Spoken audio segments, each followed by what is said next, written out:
Hi guys, welcome back aboard good old Athena for yet more DIY fun. This week we're going to be installing our new water maker. We only have a single 200-liter water tank here aboard Athena, so being able to turn salt water into drinking water is greatly going to extend the amount of time we can stay away from marinas and will allow us to go to places that we wouldn't otherwise be able to go to. If you're new to our channel, my name is Mads and this is my fiancée Ava. I've spent the last 5 years doing a somewhat extensive refit on my 1987 Warrior 38 named Athena. That involved all kinds of fun stuff like building a new rudder using vacuum infusion, gutting most of the interior to make structural repairs, and then subsequently rebuilding most of the interior. I also rebuilt the entire deck and painted the top sides. All of that fun is documented in hundreds of videos here on YouTube. And here it is in all its glory, the Rainman water maker. What I've got here is the high output 230 volt naked version with the optional control panel and optional auto flush unit. We'll get back to what high output and naked means a little bit later. For now, let's open the boxes so we can figure out exactly where to mount all of this stuff.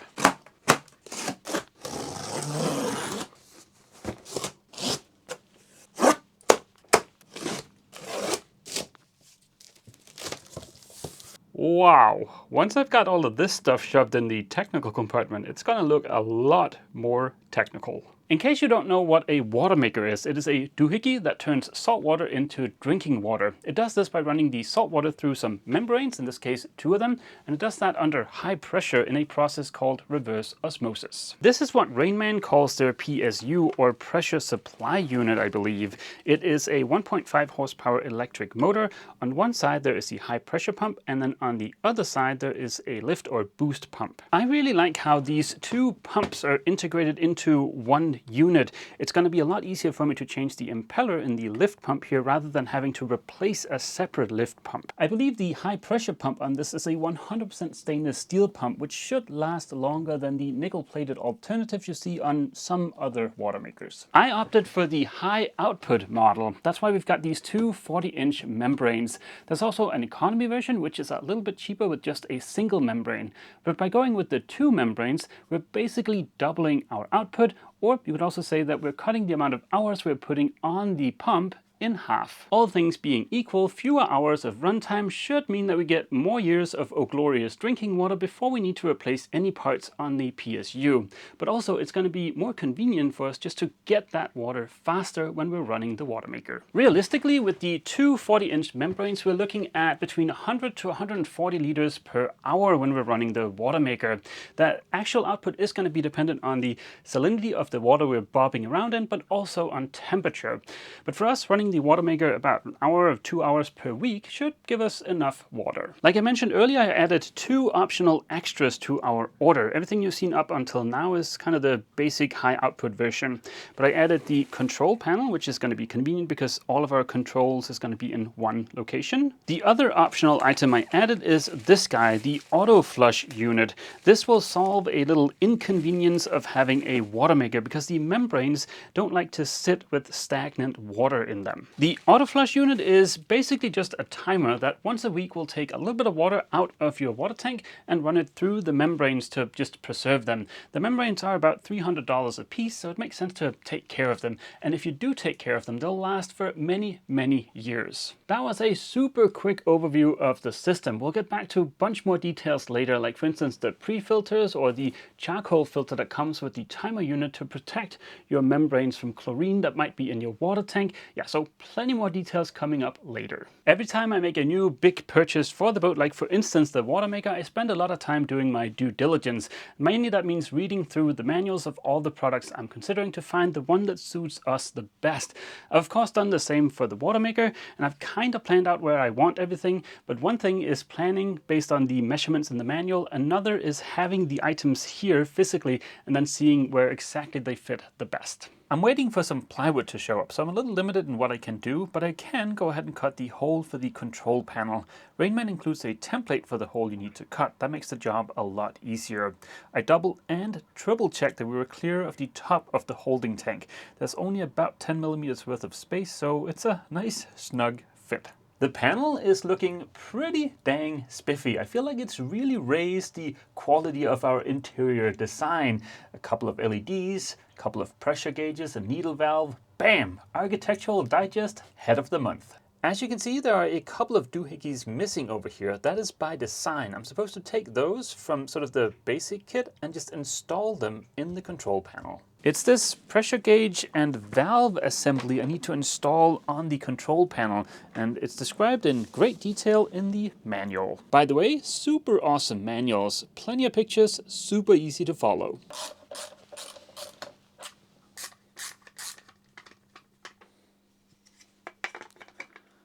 And smush. That was very easy. And just like that, the panel is fully assembled. Right now it's just secured by a single screw because there are a bunch of connections we have to make to the back of the panel, and I'm thinking it's going to be easier to remove the panel to make those connections rather than me poking around in here trying to do that. The control panel also came with this enclosure. In case you don't have anywhere where you can flush mount the control panel, then you can install it in this and screw this box to a bulkhead or something like that. In terms of mounting the rest of the components, I've triple checked and the membranes should fit up here behind the genset. That's what I need that plywood for. And the PSU should fit right up there in front of the manifold for the hydronic heating. The plywood I ordered is still mysteriously absent, but I did get this little piece of scrap from the yard here in the marina, and it's basically the perfect size.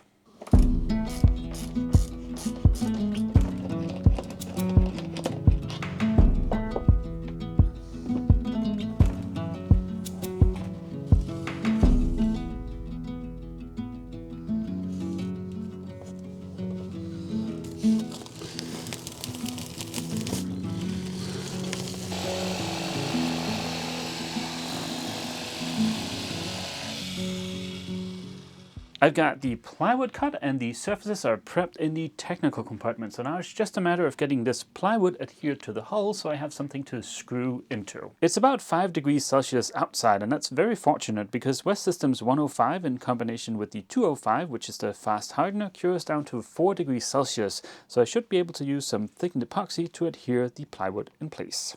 After having mixed up a small amount of unthickened epoxy, I coated the back of the plywood to make absolutely sure I get a good bond. Then it was just a matter of mixing up yet more epoxy, this time thickened with 406, and smushing the plywood in place. It's a little bit of a mess in here, but now we've got a piece of plywood up there for the membranes and another smaller piece down there for one of the filters. The thickened epoxy should have cured enough by tomorrow that I can go ahead and mount the membranes. Once those are in place, then I can easily mount the PSU, and then we're almost done. As far as the rest of today, it would be nice to get started on the plumbing. There are a bunch of lines on this drawing, so it might look a little bit complicated, but it is super simple, and almost everything I needed was included with the watermaker. First off, the water comes in through a through hole down here, goes to a sea strainer, then through a 3-way valve that allows to pickle the system in case we need to. Then it goes to the pre-filter, to the boost pump, to the high pressure pump, and then into the membranes.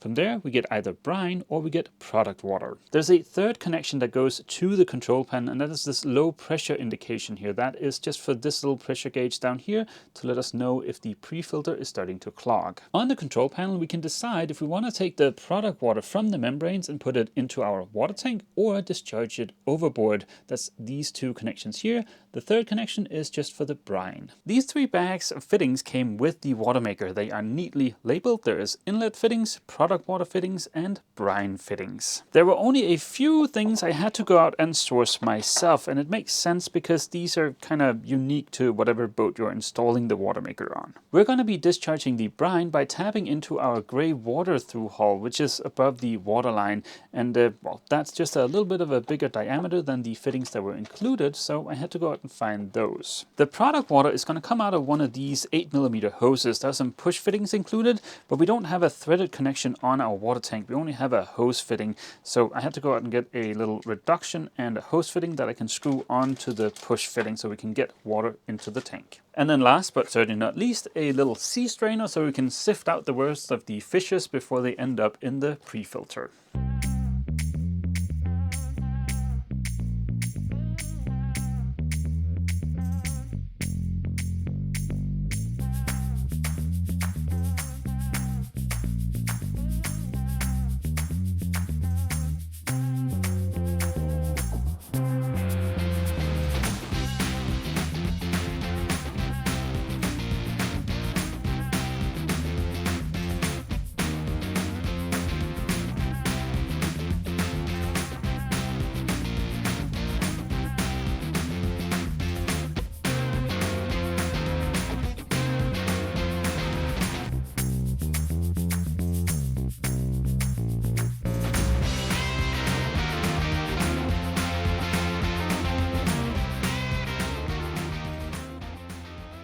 And just like that, a good chunk of the plumbing is taken care of. We've got the sea strainer mounted in here. It's hooked up to a through hull. We've got the little ball valve so we can pickle the system. And I've also hooked up the discharge for the brine.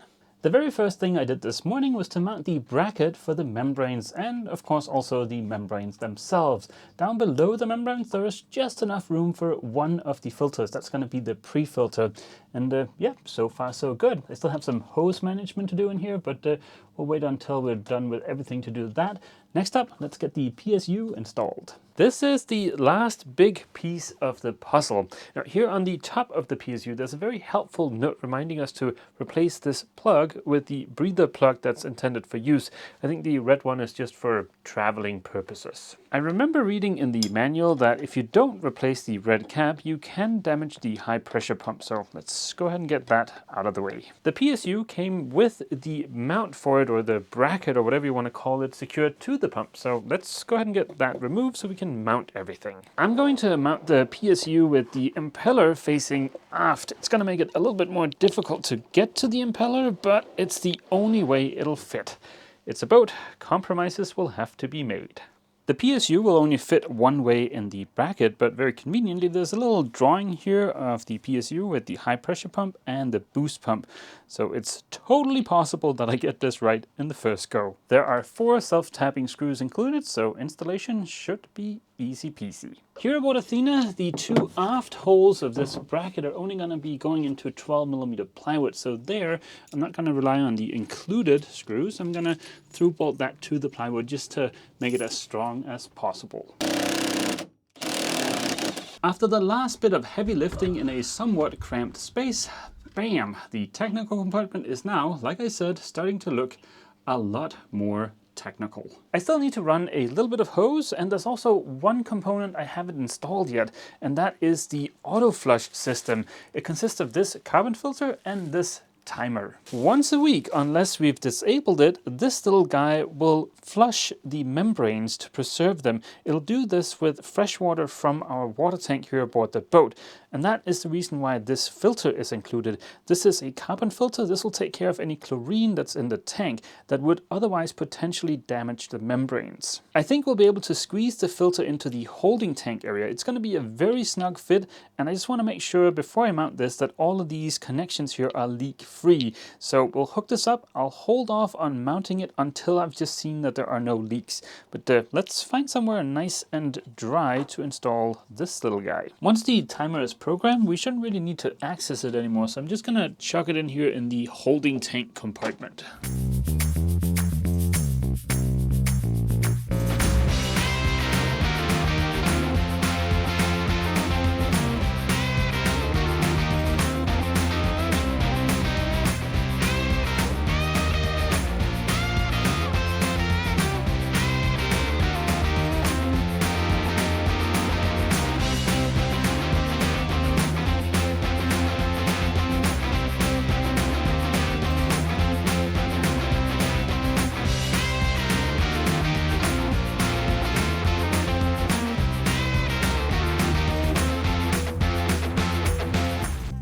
The autoflush filter is just temporarily plumbed in here, like I said, just to see if there are any leaks.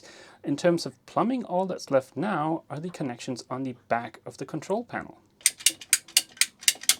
It is super easy with these push connection doodads here. That's very nice.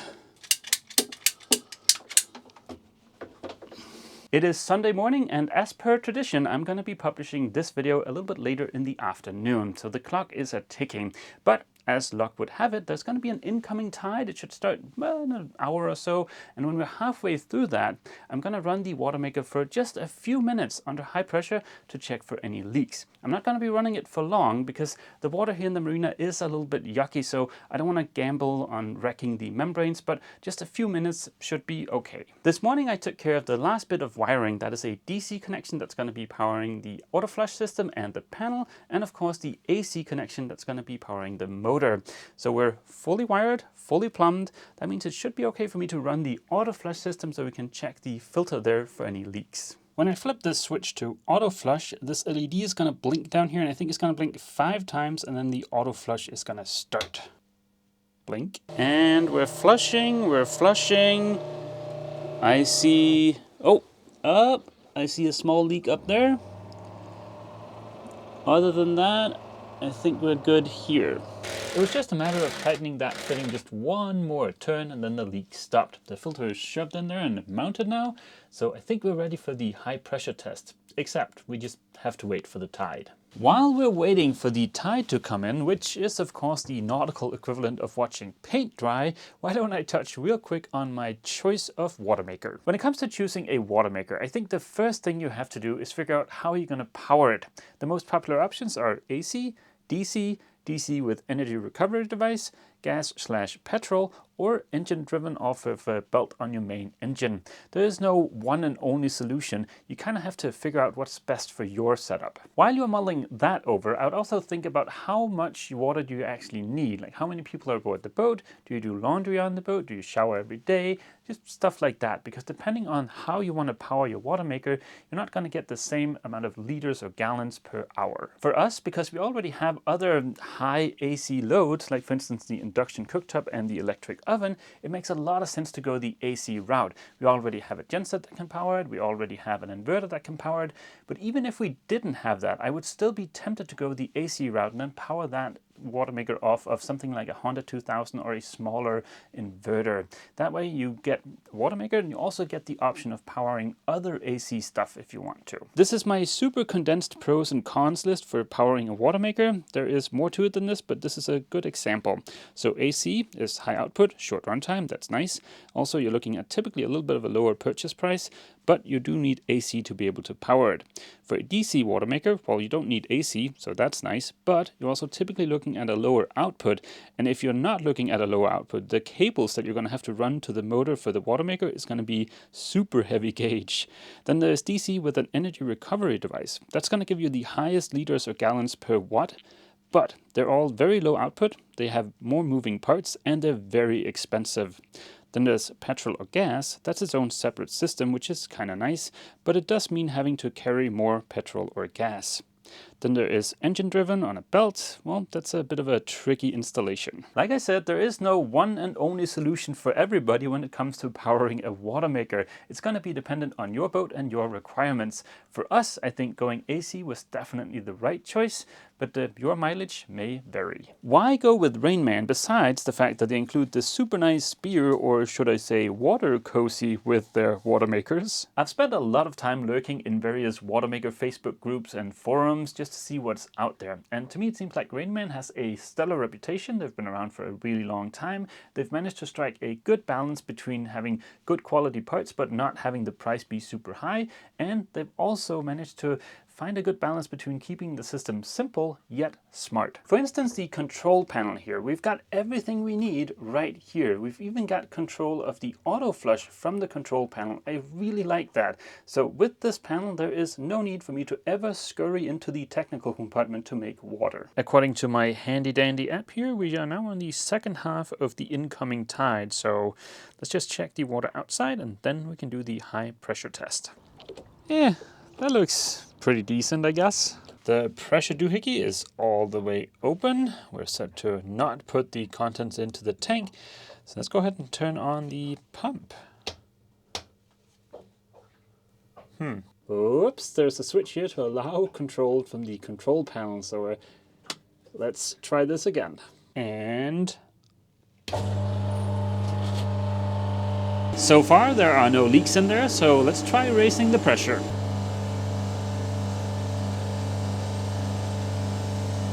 Still no leaks, so let's keep going.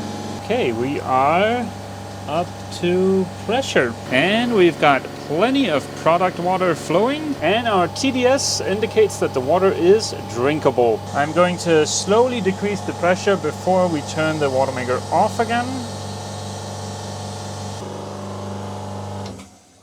Last but certainly not least, let's go ahead and engage auto flush. And that's it, a successful first run of the watermaker. Now I'm at like a 99% of happy, excited right now. I could get to 100 if I'd just been able to taste the water, but the manual says that you need to run the watermaker for half an hour the first time to get rid of preservatives in the membranes before you drink the water. And I don't want to do that here in the marina, so yeah, we'll stick with the 99% of super happy. And actually we are leaving the marina tomorrow to go to Chichester for 2 weeks to work on some trim and new companionway doors and stuff like that. And while we're going from here to Chichester, we could run the watermaker for about an hour and just see what the water tastes like. So that is going to be super exciting. On a quick side note, that white hose coming out there for the product water in the shower, that is of course but a temporary solution. We're going to have some kind of tiny little spigot in here somewhere. Boo! I'm still here. Yep, she most certainly still is here, and she'll also be coming with to Chichester next week. We're not going to be doing so much DIY next week. It's going to be more sailing, but yeah, we hope to see all you guys back here at Port Athena anyways. So as always, feel free to leave a comment down below, and don't forget, if you've enjoyed this video, please remember to leave a like. See you!